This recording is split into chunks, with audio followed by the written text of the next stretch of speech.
Imaginez que vous ouvrez les yeux un matin et que vous sentez que quelque chose ne va pas. La rue est plus calme que d'habitude. Le téléphone sur votre table de chevet ne parvient pas à se connecter à votre application bancaire. Vous réessayez. Rien. Vous vous rendez dans la cuisine, allumez la télévision et entendez les mots qui vous glacent le sang. Suspension temporaire des services bancaires. Vous sortez, espérant que ce n'est qu'un problème d'Internet. Mais au coin de la rue, une file d'attente s'est déjà formée devant le distributeur automatique. Un morceau de papier est collé sur l'écran. Hors service.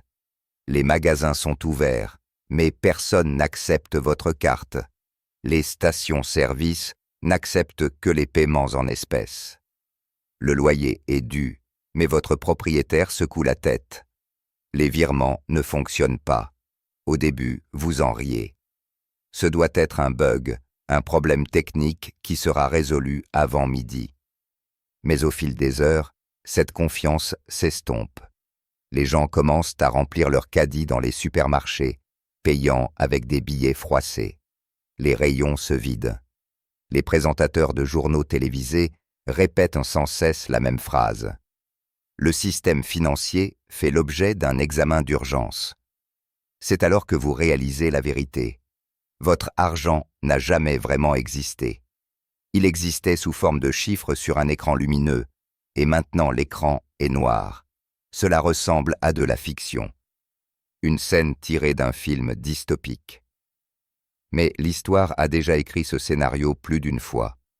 Cela ne s'est pas produit dans des États fragiles ou des économies lointaines, mais dans des nations qui se disaient modernes et stables. Quand il survient, l'effondrement ne demande jamais la permission. Il arrive comme une tempête, et les règles de survie changent du jour au lendemain. Prenez l'Argentine, au début des années 2000. Des années d'emprunts inconsidérés et de mauvaise gestion politique avaient laissé le pays à court de dollars. Les gens se sont précipités pour transférer leurs économies à l'étranger, convertissant leurs pesos avant qu'ils ne perdent encore plus de valeur. La réponse du gouvernement a été brutale et soudaine. Le corralito, le petit enclos. Les banques ont fermé leurs portes. Les retraits ont été limités à quelques centaines de pesos par semaine. Les comptes en dollars ont été convertis de force en monnaie locale dévaluée. Du jour au lendemain, les familles ordinaires ont vu leurs économies accumulées pendant des décennies perdre la moitié de leur valeur. Dans les rues, les gens ont tapé sur des casseroles et des poêles en signe de protestation. Les ménages de la classe moyenne qui se sentaient autrefois en sécurité ont été plongés dans le chaos. C'est cela, la véritable signification d'une fermeture bancaire. Non pas des pertes abstraites, mais la disparition du pain, du lait, du loyer et de la dignité. Avance rapide jusqu'à l'île de Chypre au début des années 2010. Membre de l'Union européenne, moderne et numérique, fier de sa prospérité. Mais lorsque ces banques surendettées ont commencé à faire faillite, la Banque centrale européenne est intervenue avec un plan de sauvetage assorti d'une condition. Les dépôts supérieurs à 100 000 € seraient saisis, littéralement confisqués, pour aider à recapitaliser le système. Ce mot poli, renflouement interne, est devenu le masque poli de la confiscation. Les entreprises ne pouvaient plus payer leurs employés. Les retraités ne pouvaient plus toucher leurs pensions. Les parents ne pouvaient plus envoyer leurs enfants étudier à l'étranger. La panique s'est répandue non pas parce que les gens étaient pauvres, mais parce qu'ils ont réalisé qu'ils étaient impuissants. Ce qu'ils croyaient être leur argent était en réalité la garantie du système. Puis vint le Liban, à la fin des années 2010. Des années de corruption avaient creusé l'état de l'intérieur. Lorsque la monnaie s'est effondrée, les banques ont serré les poings autour des dollars restants. Les retraits ont été plafonnés à quelques centaines par mois, quel que soit le solde. Les gens ont commencé à prendre d'assaut les agences bancaires, non pas avec des papiers, mais avec des armes. Le désespoir n'était pas de la folie, c'était la faim, la trahison, le point de rupture de la confiance. Dans tous ces pays, le schéma était le même. Au moment où l'illusion s'est effondrée, les citoyens ont découvert que la propriété n'était qu'une autorisation, révoquée à volonté. Même les États-Unis, terre de l'incroyable, ont un jour été confrontés au même silence. Au début des années 1930, alors que la Grande Dépression s'aggravait, le président Franklin Roosevelt a déclaré un jour férié bancaire national. Toutes les banques du pays, de New York au Nevada, ont fermé leurs portes pendant 4 longs jours. Pas de retrait, pas de salaire, pas de transactions commerciales. La confiance s'est évaporée. Ce n'est qu'après que le gouvernement ait inspecté et rouvert certaines banques que les gens ont osé respirer à nouveau. Imaginez, l'une des nations les plus riches de la planète, contrainte de geler son propre système financier pour l'empêcher de s'effondrer. Tous ces épisodes ont un point commun. Les banques ne conservent pas votre argent comme vous l'imaginez. Ce ne sont pas des coffres remplis de vos dépôts qui attendent tranquillement votre retour. Ce sont des moteurs de crédit, construits sur des réserves fractionnaires. Pour chaque dollar, livre ou peso que vous déposez, seule une petite partie reste dans le coffre. Le reste est prêté, investi, transformé en promesses et en dettes. C'est une machine qui multiplie la prospérité, jusqu'à ce que trop de gens réclament le même dollar en même temps. Alors, la machine se bloque et l'illusion s'effondre. La confiance est le carburant. Tant que les gens croient que leur argent est en sécurité, les portes restent ouvertes. Mais lorsque la confiance vacille, la panique se propage plus vite que n'importe quel virus. Une poignée de retrait peut déclencher une réaction en chaîne qui met tout le système à genoux. Peu importe que la banque soit solvable sur le papier, la peur réécrit le bilan en quelques secondes. Une étincelle, un murmure, et la foule se précipite vers la sortie. C'est pourquoi chaque gouvernement, lorsqu'il est confronté à une crise, protège non pas l'épargnant, mais le système lui-même. Le corralito argentin n'est pas né de la cruauté, mais du triage. Sans ce gel, les banques auraient saigné à mort en une semaine. Les renflouements internes de Chypre ont été présentés comme une réforme, comme une responsabilité. En réalité, ils ont permis de survivre au détriment de la confiance. Et le congé bancaire de Roosevelt, souvent considéré comme un acte de leadership avisé, était également un acte désespéré déguisé. À maintes reprises, lorsque la tempête frappe, les gouvernements et les banques serrent entre les rangs. Ils ne font plus qu'un, se protégeant mutuellement. Le déposant, le citoyen, devient le membre sacrifiable. Ce partenariat est plus profond que la plupart des gens ne le pensent. Les banques ont besoin des gouvernements pour renforcer la confiance, garantir les dépôts et fournir un filet de sécurité. En retour, les gouvernements ont besoin des banques pour acheter leurs obligations, financer leurs déficits et faire circuler le crédit dans les veines de l'économie. Il s'agit d'une dépendance mutuelle, et non d'une conspiration, mais lorsque la pression monte, il n'y a plus de place pour vous. Le citoyen se trouve au bas de la hiérarchie, avec une promesse qui s'évanouit au premier signe de peur. Et ainsi, l'illusion se poursuit, sous le couvert du langage de la protection. L'assurance dépôt semble rassurante. Aux États-Unis, la FDIC promet une sécurité jusqu'à 250 000 $. Mais si tous les citoyens tentaient de faire valoir cette promesse en même temps, il n'y aurait rien à payer.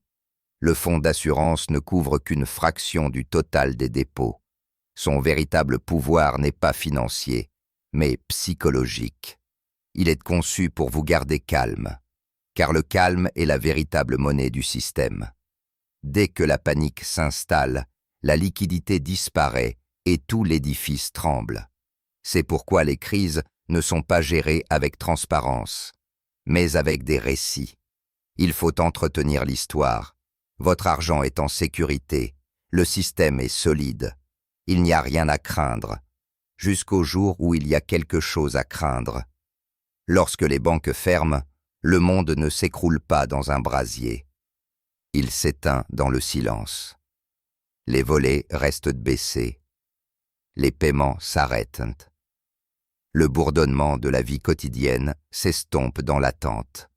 Le commerce, poumon d'une nation, ralentit jusqu'à devenir quasi inexistant. Au Liban, les usines ne pouvaient plus importer de matières premières car il était impossible d'effectuer des virements à l'étranger.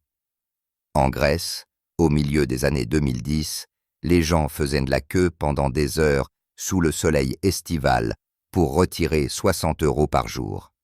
Les mariages étaient reportés, les opérations chirurgicales retardées, les enfants ont été retirés des écoles privées parce que les virements des frais de scolarité ont échoué.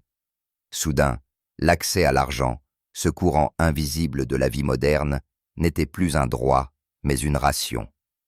Même à l'ère des smartphones et des crypto-monnaies, le problème n'a fait que s'aggraver. La numérisation de l'argent ne nous a pas rendus libres, elle nous a rendus dépendants. Si un serveur tombe en panne, si un lecteur de cartes ne fonctionne plus, si un gouvernement ordonne un gel, notre richesse ne devient rien d'autre que des données dans les limbes. Une société sans espèces peut sembler élégante et efficace, mais elle est aussi fragile, car dès que l'écran devient noir, l'illusion du contrôle disparaît. Pensez aux répercussions. Un petit problème technique devient une urgence nationale en quelques heures. Les entreprises ne peuvent plus payer leurs employés. Les supermarchés ne peuvent plus payer leurs fournisseurs. Les rayons se vident, non pas par manque de produits, mais par paralysie. Les investisseurs paniquent et vendent leurs actifs à n'importe quel prix, vidant les caisses des fonds de pension et de retraite. Les gouvernements s'efforcent de rétablir la confiance, promettant que tout est temporaire. Mais chaque jour, les files d'attente s'allongent et les esprits s'échauffent. Ce qui a commencé comme une décision administrative dégénère en crise sociale.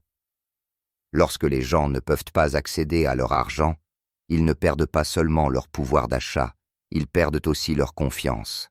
Ils commencent à thésauriser, à troquer, à enfreindre les règles. L'ordre s'érode silencieusement. Les lumières restent allumées, mais la confiance qui les alimentait s'éteint. L'histoire se répète non pas parce que nous oublions, mais parce que nous faisons trop facilement confiance. L'Argentine pensait être à l'abri au début des années 2000. La Grèce a dit la même chose dans les années 2010. Le Liban, à la fin des années 2010, croyait que le chaos était quelque chose qui se produisait ailleurs. Pourtant, l'un après l'autre, ils ont succombé à la même faiblesse invisible, la confiance. La vérité est dure, les banques ne font pas faillite par accident. Elles font faillite par conception. Le système bancaire à réserve fractionnaire, qui consiste à prêter plus que ce que l'on détient réellement, est à la fois le moteur de la croissance et la graine de l'effondrement. Il crée de la richesse en période de calme et la détruit en période de panique. L'ensemble du système repose sur la conviction que tout le monde ne demandera pas son argent en même temps. Lorsque cette conviction disparaît, la liquidité s'évapore comme de la brume. Les gouvernements le savent. C'est pourquoi leur premier réflexe en cas de crise n'est pas la transparence, mais le contrôle. Ils gèlent les retraits. Ils limitent les espèces. Ils rationnent l'accès sous le prétexte de la stabilité. Ils appellent cela des mesures temporaires, de la gestion du capital ou des liquidités d'urgence. Mais la réalité est toujours la même. Votre liberté d'utiliser votre propre argent devient le levier qui sauve le système. Certains pensent que les outils modernes nous sauveront. Les banques numériques, les stablecoins, les applications fintech. Mais la technologie ne change pas l'architecture. Elle ne fait que la dissimuler derrière des écrans plus lisses. La structure reste la même, centralisée, à effet de levier, dépendante de la confiance. Lorsque le stress survient, elle s'effondre comme avant. Imaginez que vous vous réveillez demain et que le site web de votre banque soit hors ligne, que votre carte de débit soit refusée et que votre salaire soit retardé indéfiniment. Pendant un jour, peut-être 2, vous pourriez vous en accommoder. Mais que se passerait-il si la fermeture durait des semaines? Votre employeur pourrait-il vous payer si les systèmes de paie étaient gelés? Pourriez-vous payer votre loyer, acheter de la nourriture, régler vos factures? Ce cauchemar n'est pas cinématographique, il est logistique. Lorsque les artères de l'argent se ferment, tout ce qui se trouve en aval commence à mourir. C'est la véritable leçon à tirer de ces crises. Lorsque l'Argentine a fermé ses banques, les protestations ne concernaient pas seulement l'argent. Elles concernaient la trahison, le sentiment d'être pris en otage par le système même auquel les gens avaient fait confiance. À Chypre, les épargnants de la classe moyenne ont vu des décennies de travail effacées du jour au lendemain pour sauver des institutions jugées trop grandes pour faire faillite. Au Liban, l'effondrement a détruit non seulement l'épargne, mais aussi le contrat social lui-même. Et aux États-Unis, la Grande Dépression a marqué toute une génération, lui inculquant des habitudes de peur et d'épargne qui ont duré toute leur vie. Toutes ces histoires font écho à une même vérité. Votre argent ne vous appartient que jusqu'à ce que le système en décide autrement. Un solde affiché sur un écran semble sûr, jusqu'à ce qu'il ne le soit plus. Il ne s'agit pas ici d'appeler à la panique ou à remplir son matelas d'argent liquide. La peur ne fait qu'alimenter la machine. Le véritable antidote, c'est la résilience. La diversification n'est pas un luxe, c'est une question de survie. La véritable richesse n'est pas seulement ce que vous gagnez, mais ce que vous pouvez atteindre lorsque tout le reste est gelé. L'or, la terre, les actifs tangibles, même une modeste réserve d'argent liquide, ne sont pas des reliques dépassées. Ils sont une bouffée d'air frais lorsque le système oublie de respirer. Mais la résilience va au-delà de l'épargne personnelle. Elle nécessite une prise de conscience. Nous devons voir comment les lois sont rédigées pour sembler protectrices, mais servent en réalité la machine. L'assurance dépôt, les pouvoirs d'urgence, le contrôle des capitaux. Tous promettent la sécurité, mais existent pour gérer la panique, pas pour empêcher l'effondrement. Une fois que nous avons pris conscience de cela, nous pouvons exiger mieux: transparence, responsabilité, équilibre entre les citoyens et le système. Sans cela, le schéma historique reste inchangé. Ce qui est troublant, c'est le peu qu'il faut pour déclencher la chute. Les banques n'ont pas besoin de s'effondrer physiquement. Il suffit que les gens cessent d'y croire. La confiance est l'échafaudage invisible qui maintient toute la structure debout. Dès que la confiance s'effrite, le temps s'accélère. Une rumeur se transforme en panique. La panique se transforme en crise. Et une fois la fermeture déclarée, le masque tombe. Les banques n'ont jamais été neutres. Elles étaient des instruments de pouvoir, intégrés au gouvernement, aux entreprises et aux marchés mondiaux. Vous n'êtes pas un client. Vous êtes un participant à un système qui fonctionne à merveille, jusqu'à ce qu'il ne fonctionne plus. L'histoire ne se répète pas à l'identique, mais elle rime suffisamment fort pour être entendue. De l'Argentine à Chypre, du Liban à la Grèce, en passant par les États-Unis eux-mêmes, l'avertissement est clair. Ne confondez pas accès et propriété. Si votre richesse n'existe qu'à la merci des institutions, alors elle ne vous appartient pas vraiment. La liberté financière ne consiste pas à rechercher le profit, mais à se distancier de la fragilité. Cela signifie se préparer au moment où le système vacille, non par crainte, mais par prévoyance. Car un jour, la question ne sera peut-être pas « que se passerait-il si les banques fermaient demain ?», mais plutôt « que faire maintenant qu'elles ont déjà fermé ?» Et quand ce jour viendra, la vérité silencieuse restera. L'argent, comme la confiance, n'a de valeur que lorsqu'il circule.